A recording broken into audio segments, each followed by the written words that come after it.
Hello दोस्तों। प्रस्तुत है मुंशी प्रेमचंद की एक और सुप्रसिद्ध कहानी जिसका नाम है धोखा। बहुत ही अच्छी कहानी है, इसे पूरा अंत तक जरूर सुने। कहानी अगर आप लोगों को अच्छी लगती है तो प्लीज़ इसे एक लाइक और हमारे चैनल को सब्सक्राइब जरूर कर लेना, जिससे कि ऐसी ही मनोहर कहानियाँ आप लोगों को मिलती रहें। चलिए बढ़ते हैं कहानी की तरफ। प्रभा ने मौलसरी के वृक्ष पर बैठी हुई एक श्यामा की ओर देखकर कहा, मेरा जी चाहता है कि मैं भी एक चिड़िया होती। उसकी सहेली उमा ने मुस्कुराकर पूछा, क्यों? प्रभा ने कुंड की ओर ताकते हुए उत्तर दिया, वृक्ष की हरी भरी डालियों पर बैठी हुई चहचहाती मेरे कलरव से सारा बाग गूंज उठता। उमा ने छेड़ कर कहा, नौगढ़ की रानी ऐसे कितने ही पक्षियों का गाना जब चाहे सुन सकती है। प्रभा ने संकुचित होकर कहा, मुझे नौगढ़ की रानी बनने की अभिलाषा नहीं है। मेरे लिए किसी नदी का सुनसान किनारा चाहिए, एक बीड़ा और ऐसे ही सुंदर सुहावने पक्षियों के संगीत की मधुर ध्वनि मेरे लिए सारे संसार का ऐश्वर्य होगा। प्रभा का संगीत पर अपरिमित प्रेम था। वो बहुधा ऐसे ही सुख स्वप्न देखा करती थी। उमा उत्तर देना ही चाहती थी कि इतने में बाहर से किसी के गाने की आवाज़ आई, कर गए थोड़े दिन की प्रीति। प्रभा ने एकाग्र मन होकर सुना और अधीर होकर, बहन, इस वाणी में जादू है, मुझसे अब बिना सुने नहीं रहा जाता, इसे भीतर बुला लाओ। उस पर भी गीत का जादू असर कर रहा था। वो बोली, निसंदेह ऐसा राग मैंने आज तक नहीं सुना, खिड़की खोलकर बुलाती हूँ। थोड़ी देर में रागिया भीतर आया। सुंदर सजीले बदन का नौजवान था, नंगे पैर नंगे सिर, कंधे पर एक मृग चर्म, शरीर पर एक गेरुआ वस्त्र, हाथों में एक सितार, मुखार बिंद से तेज छिटक रहा था। उसने दबी हुई दृष्टि से दोनों कोमलांगी रमणियों को देखा और सिर झुकाकर बैठ गया। प्रभा ने झिझकती हुई आंखों से देखा और दृष्टि नीचे कर ली। उमा ने कहा, योगी जी, हमारे बड़े भाग्य थे कि आपके दर्शन हुए। हमको भी कोई पद सुनाकर कृतार्थ कीजिए। योगी ने सिर झुकाकर उत्तर दिया, हम योगी लोग नारायण का भजन करते हैं, ऐसे ऐसे दरबारों में हम भला क्या गा सकते हैं, पर आपकी इच्छा है तो सुनिए। कर गए थोड़े दिन की प्रीति, कहाँ वो प्रीति, कहाँ ये बिछड़न, कहाँ मधुबन की रीति, कर गए थोड़े दिन की प्रीति। योगी का रसीला करुण स्वर, सितार का सुमधुर बिनाद, उस पर गीत का माधुर्य प्रभा को बेसुध किए देता था। इसका रसज्ञ स्वभाव और उसका मधुर रसीला गान अपूर्व संयोग था। जिस भांति सितार की ध्वनि गंगल मंडल में प्रतिध्वनित हो रही थी, उसी भांति प्रभा के हृदय में लहरों की हिलोरें उठ रही थीं। बेभावनाएं जो अब तक शांत थीं जाग पड़ी थीं। हृदय सुख स्वप्न देखने लगा। सती कुंड के कमल तिलिस्म की परियां बन बन कर मडराते हुए भौरों से कर जोड़ सजल नयन हो कहते थे, कर गए थोड़े दिन की प्रीति। सुर्ख और हरी पत्तियों से लदी हुई डालियां सिर झुकाए चहकते हुए पक्षियों से रो रो कर कहती थीं, कर गए थोड़े दिन की प्रीति। और राजकुमारी प्रभा का हृदय भी सितार की मस्तानी तान के साथ गूंजता था, कर गए थोड़े दिन की प्रीति। प्रभा बघौली के राव देवीचंद की इकलौती कन्या थी। राव पुराने विचारों के रईस थे, कृष्ण की उपासना में लवलीन रहते थे, इसलिए उनके दरबार में दूर दूर के कलावंत और गवैये आया करते और इनाम इकराम पाते थे। राव साहब को गाने से प्रेम था, वे स्वयं भी इस विद्या में निपुण थे। यद्यपि अब वृद्धावस्था के कारण ये शक्ति निषेध हो चली थी, पर फिर भी विद्या के गूढ़ तत्वों के पूर्ण जानकार थे।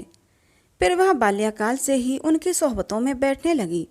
कुछ तो पूर्व जन्म का संस्कार और कुछ रात दिन गाने की ही चर्चाओं ने उसे भी इस फन में अनुरक्त कर दिया था। इस समय उसके सौंदर्य की खूब चर्चा थी। राव साहब ने नौगढ़ के नवयुवक और सुशील राजा हरिश्चंद्र से उसकी शादी तजवीज़ की थी। उभय पक्ष में तैयारियां हो रही थीं।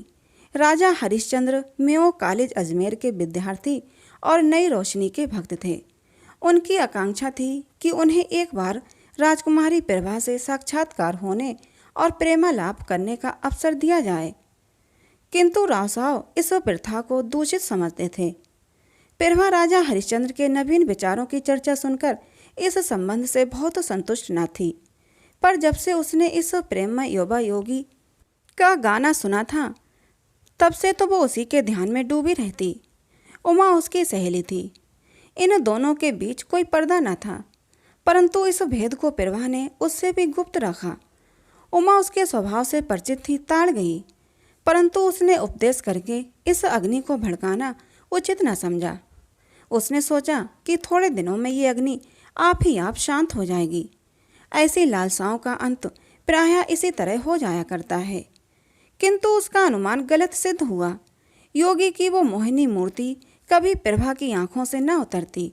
उसका मधुर राग प्रतिक्षण उसके कानों में गूंजा करता।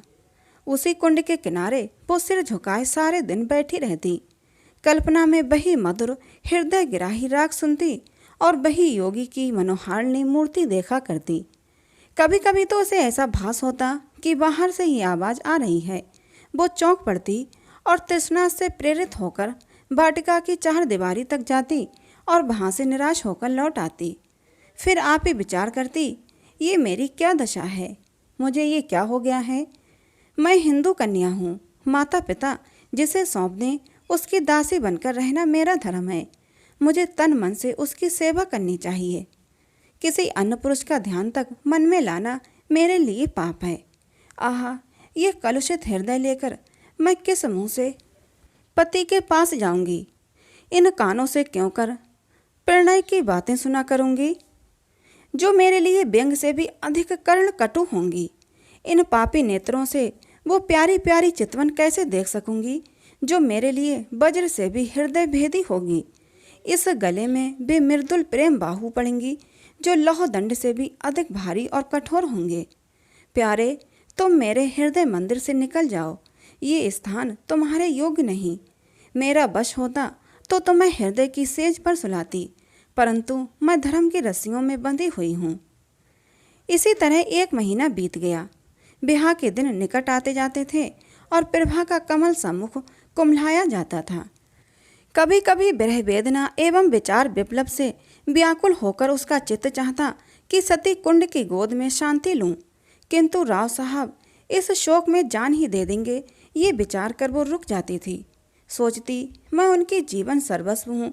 मुझे अभाग्नि को उन्होंने किस लाड़ प्यार से पाला है। मैं ही उनके जीवन का आधार और अंतकाल की आशा हूँ। नहीं, वो प्राण देकर उनकी आशाओं की हत्या नहीं कर सकती। मेरे हृदय पर चाहे जो बीते उन्हें न कुड़ाऊंगी। प्रभा का एक योगी गवैये के पीछे उन्मत्त हो जाना कुछ शोभा नहीं देता। योगी का गान तानसेन के गानों से भी अधिक मनोहर क्यों न हो, पर एक राजकुमारी का उसके हाथों बिक जाना हृदय की दुर्बलता प्रकट करता है। राव साहब के दरबार में विद्या की, शौर्य की और वीरता से प्राण हवन करने की चर्चा न थी। यहाँ तो रात दिन राग रंग की धूम रहती थी। यहाँ इसी शास्त्र के आचार्य प्रतिष्ठा के मनसद पर विराजित थे और उन्हीं पर प्रशंसा के बहुमूल्य रत्न लुटाए जाते थे। प्रभा ने प्रारंभ ही से इसी जलवायु का सेवन किया था और उस पर इनका गाढ़ा रंग चढ़ गया था। ऐसी अवस्था में उसकी गान लिप्सा ने यदि भीषण रूप धारण कर लिया तो आश्चर्य ही क्या है। शादी बड़ी धूमधाम से हुई। राव साहब ने प्रभा को गले लगाकर विदा किया। प्रभा बहुत रोई। उमा को वो किसी तरह छोड़ती न थी। नौगढ़ एक बड़ी रियासत थी और राजा हरिश्चंद्र के सुप्रबंध से उन्नति पर थी। प्रभा की सेवा के लिए दासियों की एक पूरी फौज थी। उसके रहने के लिए वो आनंद भवन सजाया गया था, जिसके बनाने में शिल्प विशारदों ने अपूर्व कौशल का परिचय दिया था।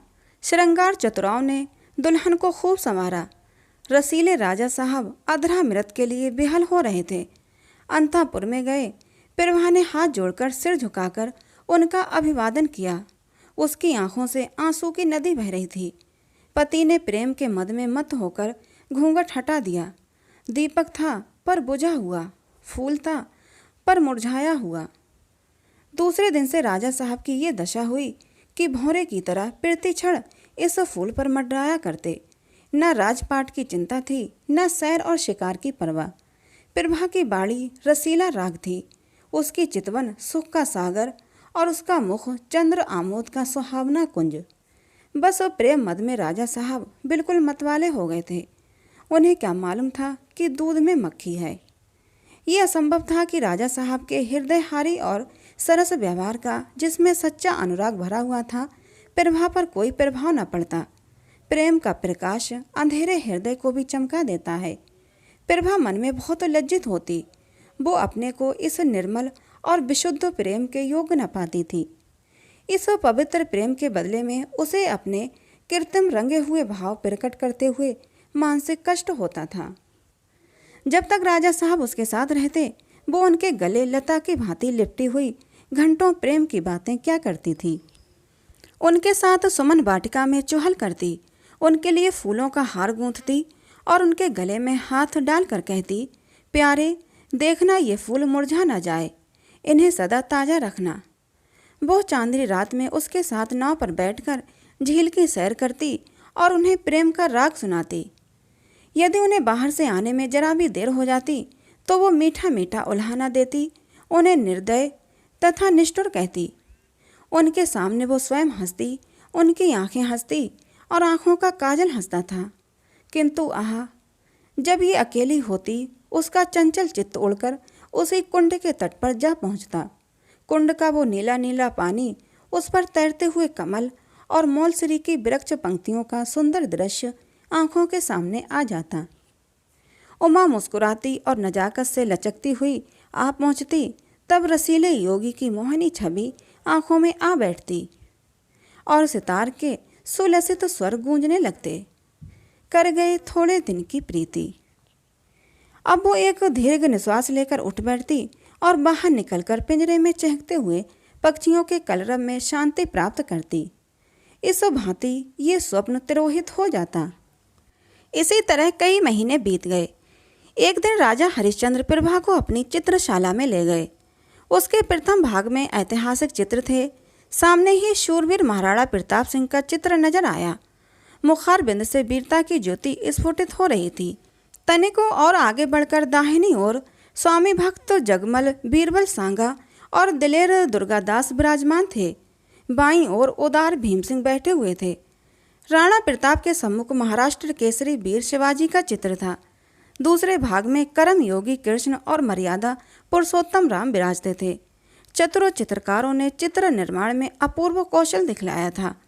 प्रभा ने प्रताप के पाद पद्मों को चूमा और वो कृष्ण के सामने देर तक नेत्रों में प्रेम और श्रद्धा के आंसू भरे मस्तक झुकाए खड़ी रही। उसके हृदय पर इस समय कलुषित प्रेम का भय खटक रहा था। उसे मालूम होता था कि ये उन महापुरुषों के चित्र नहीं, उनकी पवित्र आत्माएं हैं। उन्हीं के चरित्र से भारतवर्ष का इतिहास गौरवान्वित है। वे भारत के बहुमूल्य जातीय रत्न, उच्च कोटि के जातीय स्मारक और गगनभेदी जातीय तुमुल ध्वनि हैं। ऐसी उच्च आत्माओं के सामने खड़े होते उसे संकोच होता था। आगे बढ़ी। दूसरा भाग सामने आया। यहाँ ज्ञानमय बुद्ध योग साधन में बैठे हुए दिख पड़े। उनकी दाहिनी ओर शास्त्रार्थ शंकर थे और दार्शनिक दयानंद। एक ओर शांति पथगामी कबीर और भक्त रामदास यथा योग्य खड़े थे। एक दीवार पर गुरु गोविंद अपने देश और जाति पर बलि चढ़ने वाले दोनों बच्चों के साथ विराजमान थे।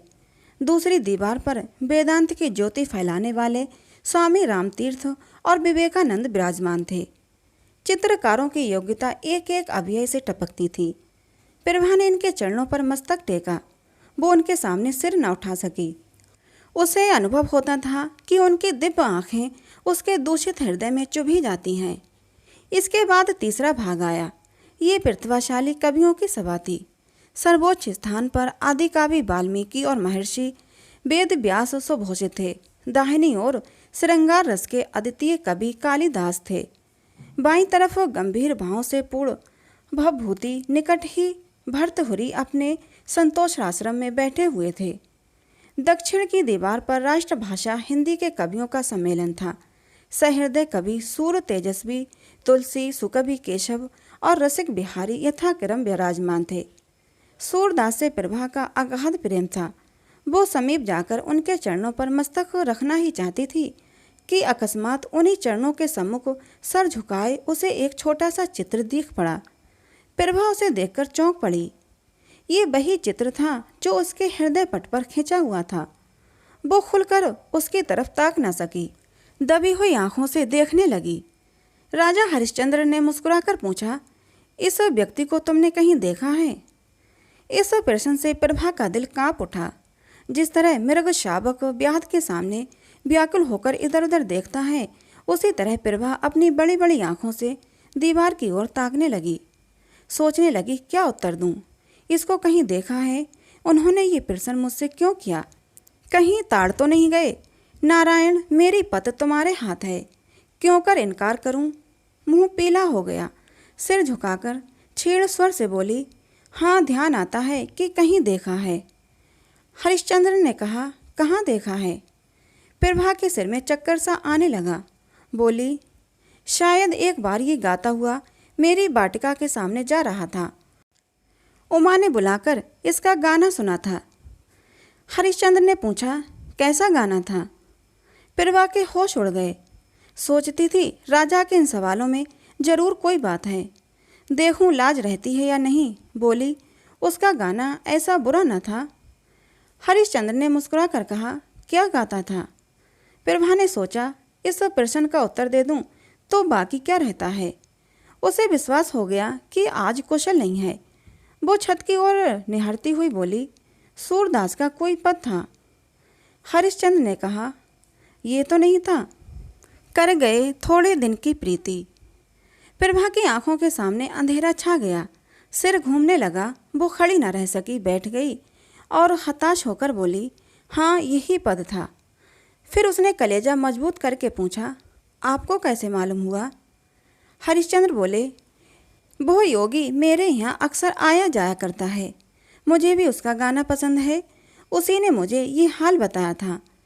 किंतु वो तो कहता था कि राजकुमारी ने मेरे गानों को बहुत पसंद किया और पुनः आने के लिए आदेश किया। प्रभा को अब सच्चा क्रोध दिखाने का अवसर मिल गया। वो बिगड़ कर बोली, ये बिल्कुल झूठ है, मैंने उससे कुछ नहीं कहा। हरिश्चंद्र बोले, ये तो मैं पहले ही समझ गया था कि ये उन महाशय की चालाकी है, डीग मारना गवैयों की आदत है। परंतु इसमें तो तुम्हें इनकार नहीं कि उसका गाना बुरा ना था। प्रभा बोली, ना, अच्छी चीज़ को बुरा कौन कहेगा? हरिश्चंद्र ने पूछा, फिर सुनना चाहो तो उसे बुलवाऊं? सिर के बल दौड़ा आएगा। क्या उनके दर्शन फिर होंगे? इस आशा से प्रभा का मुखमंडल विकसित हो गया। परंतु इन कई महीनों की लगातार कोशिश से जिस बात को भुलाने में वो किंचित सफल हो चुकी थी, उसके फिर नवीन हो जाने का भय हुआ। बोली, इस समय गाना सुनने को मेरा जी नहीं चाहता। राजा ने कहा, ये मैं न मानूंगा कि तुम और गाना नहीं सुनना चाहती, मैं उसे अभी बुलाए लाता हूँ। ये कहकर राजा हरिश्चंद्र तीर की तरह कमरे से बाहर निकल गए। प्रभा उन्हें रोक न सकी। वो बड़ी चिंता में डूबी हुई थी। हृदय में खुशी और रंज की लहरें बारी बारी से उठती थीं। मुश्किल से 10 मिनट बीते होंगे कि उसे सितार के मस्ताने सुर के साथ योगी की रसीली तान सुनाई दी। कर गए थोड़े दिन की प्रीति। वही हृदय गिराही राग था, वही हृदय भेदी प्रभाव, वही मनोहरता और वही सब कुछ जो मन को मोह लेता है। एक क्षण में योगी की मोहिनी मूर्ति दिखाई दी। वही मस्तानापन, वही मतवाले नेत्र, वही नयनाभिराम देवताओं का सा स्वरूप। मुखमंडल पर मंद मंद मुस्कान थी।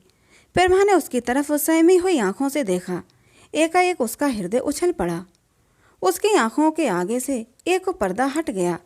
प्रेम बेहल हो आंखों में आंसू भरे वो अपने पति के चरला बिंदों पर गिर पड़ी और गदगद कंठ से बोली, प्यारे प्रियतम। राजा हरिश्चंद्र को आज सच्ची विजय प्राप्त हुई। उन्होंने प्रभा को उठाकर छाती से लगा लिया। दोनों आज एक प्राण हो गए। राजा हरिश्चंद्र ने कहा, जानती हो मैंने ये स्वांग क्यों रचा था? गाने का मुझे सदा से व्यसन है और सुना है तुम्हें भी इसका शौक है। तुम्हें अपना हृदय भेंट करने से प्रथम एक बार तुम्हारा दर्शन करना आवश्यक प्रतीत हुआ और उसके लिए सबसे सुगम उपाय यही सूझ पड़ा। प्रभा ने अनुराग से देखकर कहा, योगी बनकर तुमने जो कुछ पा लिया वो राजा रहकर कदापि ना पा सकते। अब तुम मेरे पति हो और प्रियतम भी हो, पर तुमने मुझे बड़ा धोखा दिया और मेरी आत्मा को कलंकित किया। इसका उत्तरदाता कौन होगा? तो दोस्तों, ये थी मुंशी प्रेमचंद की कहानी। दो प्रेमियों के मधुर मिलन की दिल छू लेने वाली कहानी थी। ये कहानी आपको कैसी लगी कमेंट बॉक्स में ज़रूर बताना। अच्छी लगी हो तो प्लीज़ इसे एक लाइक और चैनल को सब्सक्राइब जरूर कर लेना, जिससे कि ऐसी ही मनोहर कहानियाँ आप लोगों को मिलती रहें।